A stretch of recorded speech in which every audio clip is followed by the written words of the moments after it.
I just got to do a video. I haven't done one in forever. But Honey's been working hard on making this back room nice. He's done an awesome job.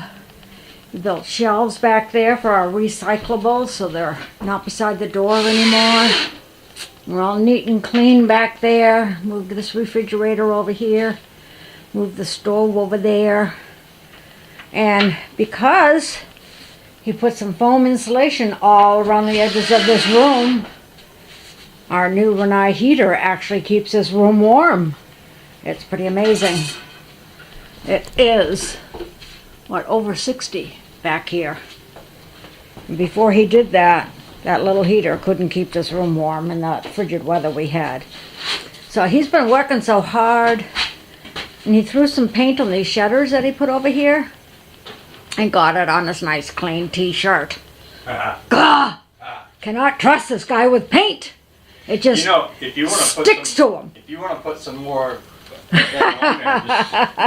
there, you see what I was going for there. I was going for the antique look. As though they're not already antique-y enough. So anyway, he got me going on actually painting the walls a little.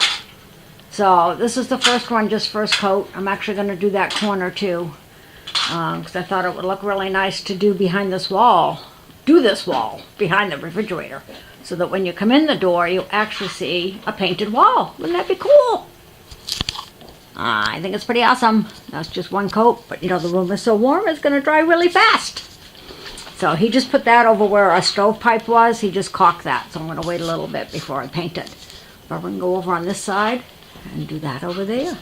Woohoo! So I have this wall over here done, except for that little piece. And I was thinking I wanted to do this wall over here. It's in this like press board. And I thought, that'd be kind of cool actually with all that texture. And it is kind of cool with the texture. But what happens is it's very hard to fill all the crevices of that. It does take a lot of paint to fill in all those spaces.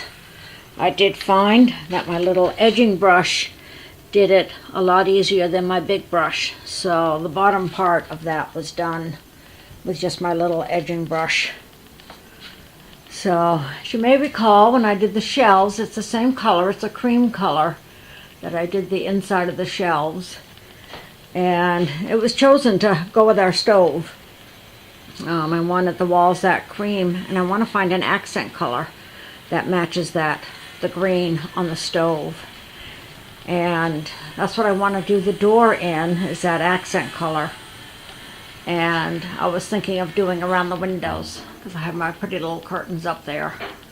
Would bring out the color in them. So since I'm not going to do that, Honey is going to put some other kind of wall stuff over that. So I might have to start over on this side. He just caulked up in that corner. It was probably still wet. So I might start over here, or maybe on this back wall here, because he did this a while ago. There is that door. That is a bit of a mess, but that would be nice to get that scraped down and painted. I don't think I'll do that today. But he did such a good job with building these shelves over here for our recyclables, so they're not right by the back door. That's for the bottle return, and then our recyclable things. Some plastic bags there, and our cushions for the glider. So maybe it'll just be starting over here. Let's see where we go.